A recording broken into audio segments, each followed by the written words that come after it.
वरिष्ठ सहयोगी मधुरेंद्र कुमार इस वक्त हमारे साथ जुड़े हुए हैं। लेकिन मधुरेंद्र जी, जो ये गुस्सा देखा जा रहा है, जिस तरह से लगा, क्योंकि ये तो लग रहा है कि अभी हंगामा और बढ़ेगा, इसका असर आपको लगता है कि कुछ पड़ता नजर आएगा?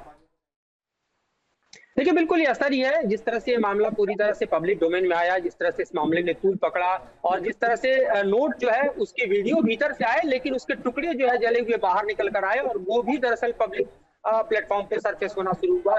ये उसी का दबाव है कि इस तरह की त्वरित कार्रवाई करने के लिए कोलेजियम बाध्य हुआ। ये उसी का दबाव है जिसके कारण आप देखिए कि आनंद फानन में 3 वरिष्ठ जजों की कमेटी बनाई गई इस जांच के लिए और खुद सुप्रीम कोर्ट जो है इस चीज को मॉनिटर कर रहा है। सुप्रीम कोर्ट ने खुद वीडियो जो है पब्लिक डोमेन में डाला, जो जले हुए नोट के उस कमरे से दिखाई दे रहे थे और इस वक्त जांच जो है वो पुरजोर तरीके से आगे बढ़ती हुई दिखाई दे रही है, जिसमें हम देख रहे हैं कि किस तरह से जो प्रथम दृष्टया जो 5 वहां पर कार्यकर्मी गए थे उनके फोन को सबमिट कर दिया गया है। तुगलक लेन थाने के एसएचओ का भी फोन जो है सबमिट किया गया है। इसके अलावा आप देखिए कि जो वहां पर कार्यरत कर्मचारी हैं, पुलिसकर्मी हैं, सिक्योरिटी में लगे लोग हैं, सीपीडब्ल्यूडी के स्टाफ हैं, उन सब के बयानों के रिकॉर्ड होने की प्रक्रिया भी शुरू हो चुकी है। हालांकि ये अपने आप में कहें कि जांच के बाद ही आज निर्णय निकल कर आएगा कि इस नोट कांड के पीछे किसका हाथ था, क्या ये जस्टिस वर्मा जो बात कर रहे हैं वो सच है या फिर उन पर जो आरोप लग रहे हैं वो सच है। ये सब तो अभी जांच का विषय है, लेकिन इस तरह से ये पब्लिक प्रेशर एक तरह से दिखाई दे रहा है पुलिस टीम के ऊपर, उसके कारण ही आप आनंद फानन में देखिए जो एक्शन लिया जा रहा है। और यहाँ तक जो ट्रांसफर इलाहाबाद हाईकोर्ट में किया गया है वो भी उसी का परिणाम है, क्योंकि न्यायपालिका के साख पर भट्टा न लगे। जो दरअसल कीचड़ न्यायपालिका के साख पर उठा है उस पर दरअसल हम देखें तो एक त्वरित प्रतिक्रिया का आना स्वाभाविक था और इसीलिए आप देखिए कि खुद सर्वोच्च न्यायालय इस मामले में इतने बड़े कदम उठा रहा है। नहीं, लेकिन क्या ये असर उस फैसले पर भी पड़ेगा? क्योंकि जो फैसला है वही तो विरोध वो कर रहे थे और अभी भी वो उसी पर कायम है। वो ये कह रहे हैं कि हम आने ही नहीं देंगे और जब वो, क्योंकि उनका ट्रांसफर कर दिया गया है, इसका लगातार विरोध किया जा रहा था। ये कहा जा रहा था अगर वो यहाँ पर आते हैं तो उनका विरोध किया जाएगा, ना केवल विरोध बल्कि कामकाज ठप कर दिया जाएगा, जो हम ऑलरेडी यहाँ पर देख रहे हैं। बल्कि वो तो ये भी कह रहे हैं कि जो उनके द्वारा लिए गए यहाँ इलाहाबाद हाईकोर्ट के फैसले हैं उन पर पुनर्विचार होना चाहिए।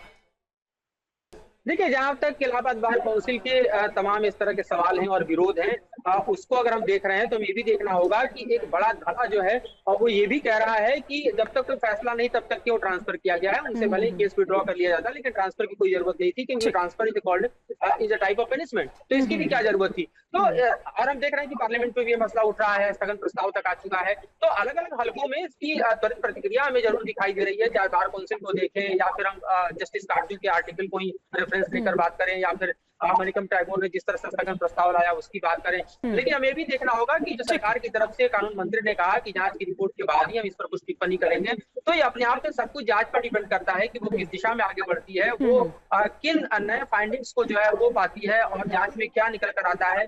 जिस तरह से ये वीडियो है वो अपने आप में एस्टेब्लिश करने के लिए काफी है कि भीतर नोट थे, नोट जले और न सिर्फ अंदर बल्कि बाहर में उसके टुकड़े निकल कर आए जो कि सफाई कर्मियों को मिला। ये सब कुछ अब रिकॉर्ड में है, तो इससे कोई इनकार नहीं कर सकता कि नोट आगजनी में नहीं जले। बिल्कुल, तो पनिशमेंट तो है ही ये, साथ ही साथ जो भी न्यायिक कार्य है उनसे भी उनको अलग थलग कर दिया गया ये ट्रांसफर, लेकिन वहीं टिप्पणी भी कर दी जाती है कि इसका कैश कांड से कोई लेना देना नहीं है। खैर, बहुत शुक्रिया मधुरेंद्र जी हमारे साथ जुड़ने के लिए। न्यूज नेशन अब व्हाट्सएप पर खबरों की ताजा अपडेट के लिए न्यूज नेशन के इस QR कोड को स्कैन करें।